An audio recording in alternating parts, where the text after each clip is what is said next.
the Cheney work with Bush is now seen in full technicolor in the Donald Trump regime. Sorry, awful word, administration, of course. Um, uh, Donald Trump believes openly, publicly, with the power, believes in the power of the president, and that he has the power to make executive decisions, which of course is correct, but over and above the normal level, if you like, of executive decision making. So when the judiciary has had the effrontery to accept applications trying to impede his various policies, he has openly criticized the judges, in fact, personally attacking them. And Congress is pretty mute at the moment. It's Republican controlled, and the Republicans at this stage so far in Trump's administration have played ball and gone along with their president. Hello and welcome to the Trump Report. I'm Louis Sykes. Today we are going to be discussing the impact of Dick Cheney, the former Republican vice president who died this week at the age of 84, and his somewhat terse and by the end quite oppositional relationship with Donald Trump and the MAGA movement. Well, joining me today to discuss this is the Times' Michael Evans, the former Pentagon correspondent and former defense editor who covered the war in Iraq for the Times. Michael, thank you very much for joining me today. Fine. Nice to see you. Well, Dick Cheney has long been a controversial figure in US politics, but also a very quiet one. What do we know about this former vice president? I think we have to get, first of all, we have to put this Dick Cheney into historical context, because he was certainly a unique figure. Everyone has described him as the most powerful vice president in American history. I think that's probably right. He was a quiet character. He was a great mover of decisions behind the scenes, but he never sort of came out. He's not like a Donald Trump, for example. So a quiet figure, but with someone with absolutely huge influence. And the historical context one ought to put in is that when he became vice president, first of all, he'd been all kinds of other things before vice president, so he was a very experienced politician and Washington sort of establishment figure. But in the previous 10 years, we've had the fall of the Soviet Union. We'd had democracy spreading across Eastern Europe. There was, if you like, a sense of almost triumphalism in Washington. The United States was at its pinnacle. It had huge success, Soviet Union gone, etc., etc. So Dick Cheney becomes vice president in this sort of environment. And then on 9/11, of course, everything came crashing down with the Al-Qaeda terrorist attack in New York, the Pentagon, and elsewhere. And it was here where Dick Cheney moved into his own and really sort of set the scene for all the major decisions that were made by President George W. Bush. I think it's also important to say that when the two were set up as president and running mate for the campaign, they had an agreement which was never formalized. It was never turned into a sort of document. It was never approved by Congress. It didn't need to be, but it was a private conversation between the two of them, in which Dick Cheney, who was, as I said before, highly experienced, talking to a president-to-be who was not highly experienced in the sense that he was he hadn't achieved all the political things that Cheney had done. So they came to an agreement, and the agreement was this: that Cheney would take over responsibility, if you like, for all the major decision makings for national security and for international security. And Bush was initially apparently reluctant, but then because of his lack of experience, he handed it all over. And this is where Cheney, quiet though he may have been, became the most influential and powerful figure in the White House. And I do want to come on to some of the international policy that he oversaw in a moment. But even on the national front, his view of the US power of the presidency is still with us largely today, isn't it? I mean, we often hear about the unitary executive theory when people discuss Cheney's power as the vice president. This sense of power in the presidency, though, that the Cheney team embraced, how has that come to be wielded by the Trump administration? Well, we see it functioning every single day, to be honest. I mean, this particular theory had been around for a long time. I mean, decades. Ronnie Reagan attempted to make use of it, although he was somewhat hindered and hampered by Congress. Nixon too. I mean, it's been around, and what it is basically a very extreme view of the Constitution. So the Constitution, lays it down that the president is the executive, and then you have Congress, and then you have the judiciary, and all three are supposed to, operate the country. And the Congress and judiciary produce the checks and balances against a wayward president. But Dick Cheney certainly was a fervent proponent of the idea that the president should be not just the chief executive, but should be absolutely all powerful and should be able to make major decisions without having to be hampered by the other checks and balances, Congress and the judiciary. And he carried this through. I mean, he instituted all kinds of things in secret, including, for example, the secret surveillance of domestic phones throughout quite a long period to see whether there was any nasty terrorists amongst them, which of course caused a huge explosion of criticism many years later when it was revealed by Edward Snowden.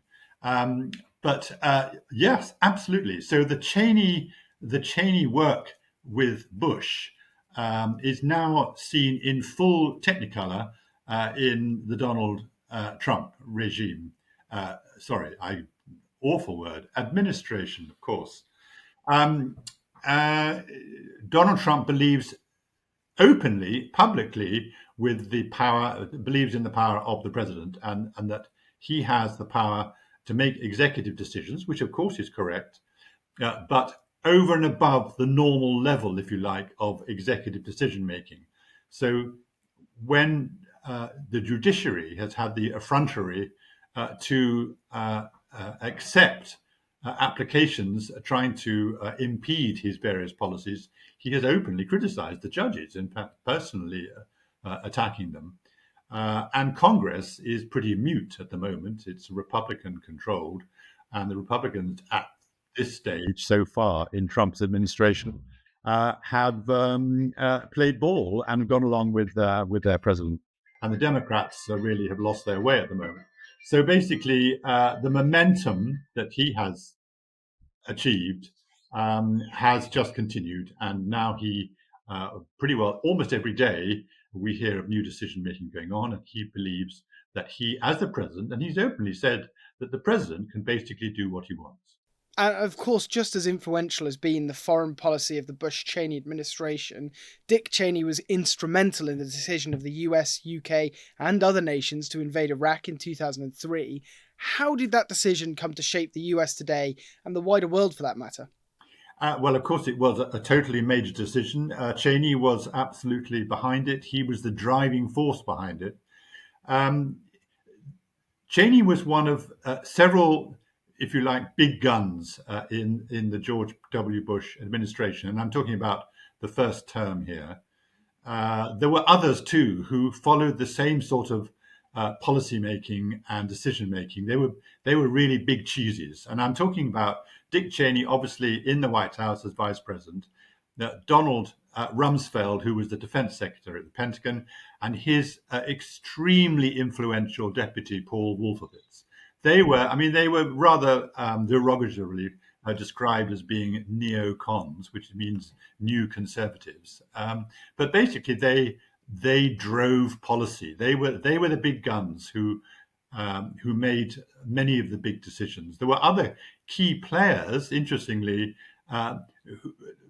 Condoleezza Rice, for instance, was the national security advisor at the time, and of course Colin Powell, the retired four-star general, was Secretary of State. But they both tried to introduce more caution, certainly during the first term. And because of that deal, if you like, between Cheney and Bush in the early days, Bush listened to Cheney, and he listened to Donald Rumsfeld and Paul Wolfowitz. And although the extremely smart Condoleezza Rice and the extremely popular and very experienced Colin Powell played their role in trying to sort of temper the most extreme things, the Cheney argument won out. And so the Iraq War was, and we're talking about 2003, he had experience during the 1991 Gulf War, so he was Defense Secretary at that stage to Bush Senior. So he forced the argument, if you like, for invading Iraq. And Bush didn't seem to need much persuasion. And the argument, of course, went everywhere. And Tony Blair supported it. And of course, they had Cheney was pushing two arguments. And this has really had an effect from then onwards. His two arguments were, one, of course, that we now know was completely false, which was that Iraq had weapons of mass destruction stored away and that they needed to be removed. And two, which was particularly Cheney's argument, which was disputed, by the way, by most intelligence services, including Britain's, was that Saddam Hussein had some connection with Al-Qaeda and was therefore partly responsible for 9/11, which turned out to be actually not true at all. There was no intelligence for that.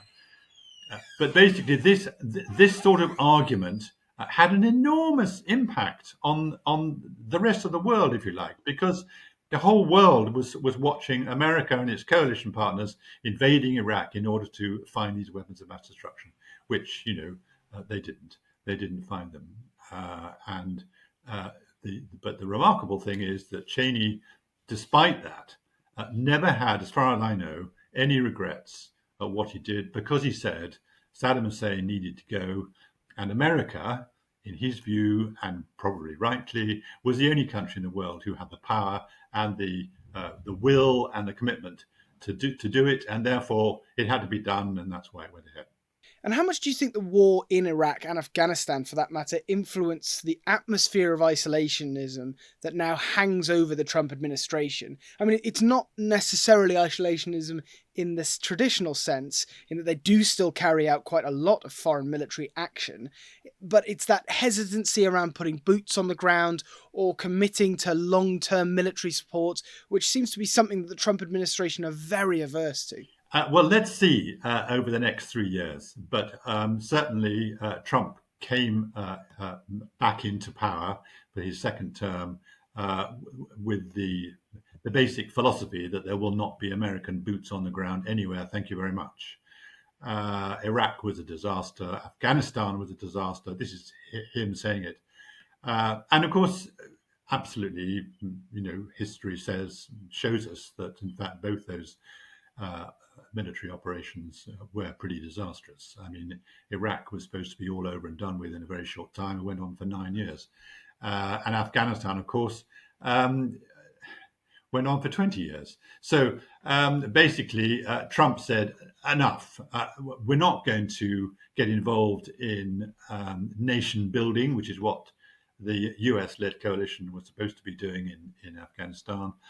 Similarly, in Iraq, neither of those philosophies worked. And so Trump said, no boots on the ground. But of course, it is interesting, as you pointed out, that Trump is not averse to using or threatening to use the US military, because he says the US military is the finest and the biggest and the most powerful in the world, which is still accurate, and that he will use them. I mean, we're seeing it rather bizarrely in this extraordinary series of explosions going on off Venezuela when they're taking out supposed drug speedboats.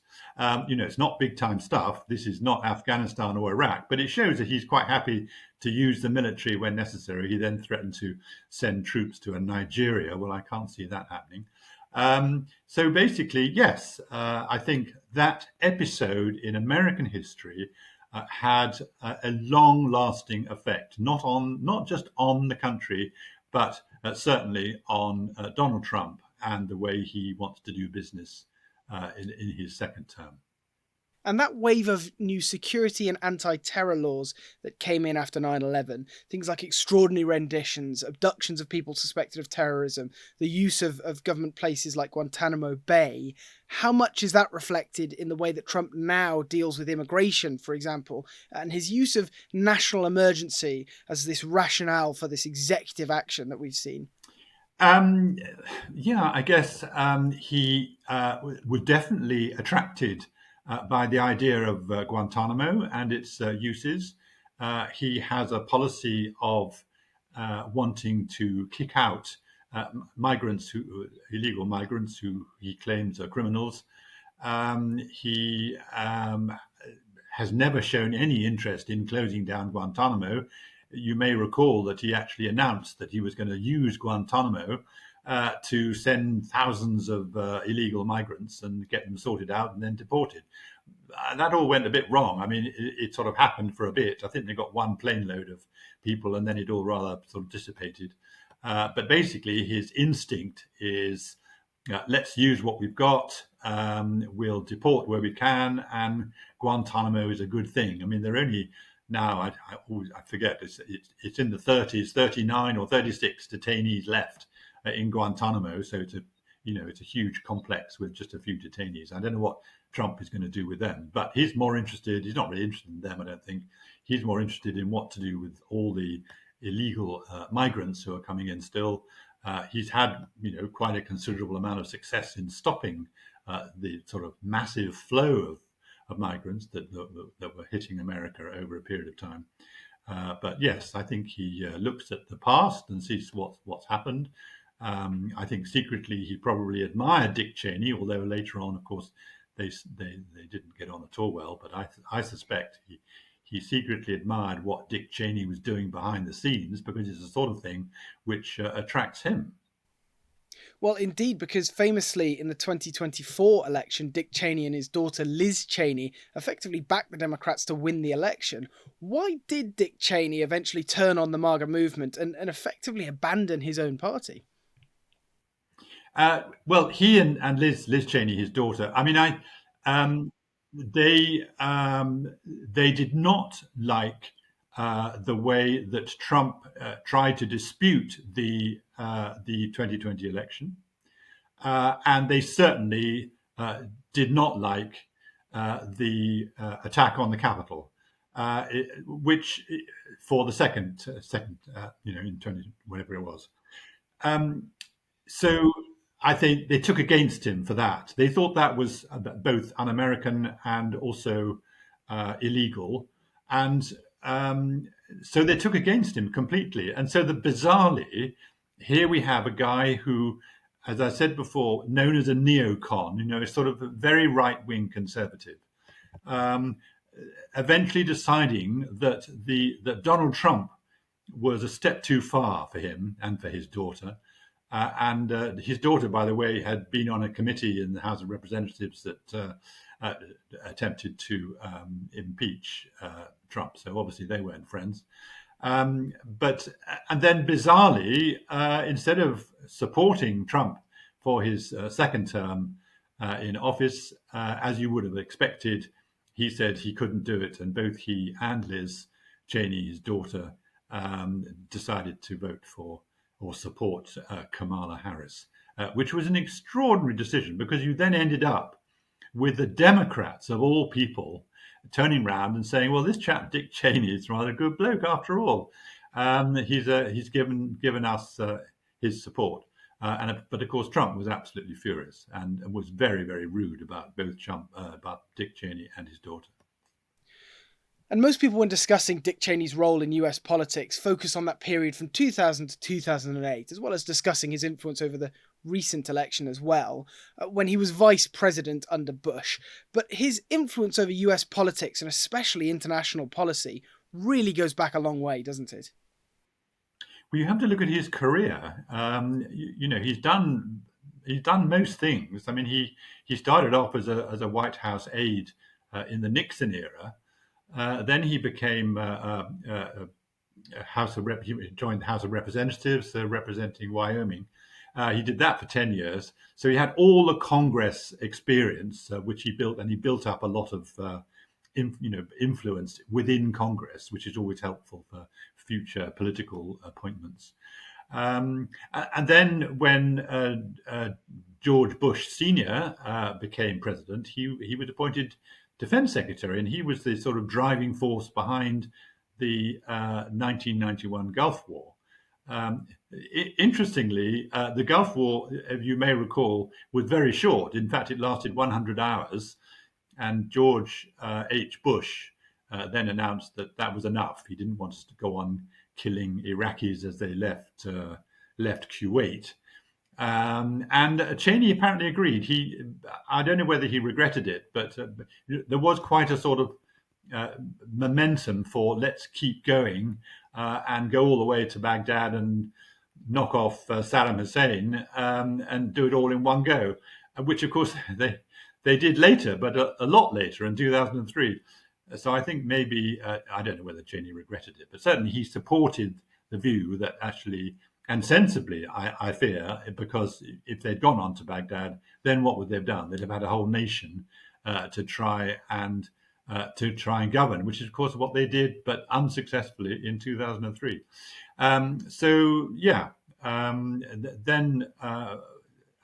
he was defense secretary for that period, so he gained a lot of experience.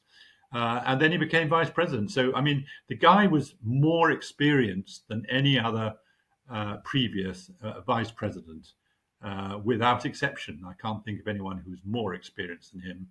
And that's why he was such a huge influence on George W. Bush in the early years of his presidency. I think in his second term, George Bush by then had learnt a few things, and I think he relied less on his vice president and more on Condoleezza Rice, who then became Secretary of State, and others, and therefore his influence waned somewhat, but he was still there, very much behind the scenes. And it is interesting, that shift on his view on intervening in Iraq, because it wasn't initially his opinion, as you say. In the Gulf War, it was done alongside Colin Powell, who was at the time chairman of the Joint Chiefs of Staff. He kept to that view, where Dick Cheney changed his view on whether or not the US should go into Iraq. Do we know what influenced that decision? I mean, it has been pointed out, obviously, that between those two wars, Dick Cheney became very senior at the US Halliburton Company, which went on to make a lot of money in Iraq. What do we know about what changed his opinions? Halliburton's a bit of a controversial issue. Obviously, he was chief executive of that company, which provided oil production services for a long period of time in Iraq, and the company made a lot of money. He was obviously no longer the chief executive, he was the vice president. But nevertheless, there was a lot of money made. But that's a sort of, if you like, a side issue. I mean, I think I have to go back to what I said right at the beginning, which is that 9/11 was such a traumatic experience for America and for the people who were governing the country. And remember that when 9/11 happened, George Bush was actually, not in town. He was down Florida, I think it was, elsewhere. And the man in the White House who had to take all the major decisions at the time was Dick Cheney. He was down in the security bunker underneath the White House, and he was basically making huge decisions, including his memorable authority to give to fighter jets, American fighter jets, to shoot down passenger planes if they were suspected of carrying hijackers. That never happened in the end. But so I think, 9/11 changed Dick Cheney as much as it changed everyone else. But Dick Cheney was, of course, the vice president, and he already had all the muscle, if you like, and influence in the White House to make major decisions. And I think everything changed, and Iraq then became for him a must. Saddam Hussein had to go because he thought he was connected to Osama bin Laden's terror organization, and he just thought there is no alternative. We have to get rid of this man and the danger that they pose because of the weapons of mass destruction. Okay, that turned out to be wrong, but his view completely was Iraq is on the number one enemy list and it's got to be sorted out.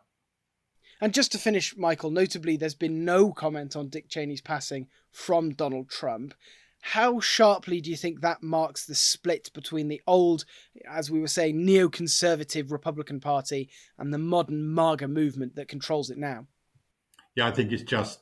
I mean, I think they're on two different parallel planes. It's just a different world completely. The Trump world is not Cheney's world, and Cheney's world is not Trump's world. There are lots of similarities, which we've discussed, views and policies, etc., which seem to blend together rather well. But in terms of governing a country, in terms of your administration and what your policies are, they are so very different, and they are so wide apart that despite the fact that they're both, strong conservatives, the Donald Trump just couldn't abide the Dick Cheney.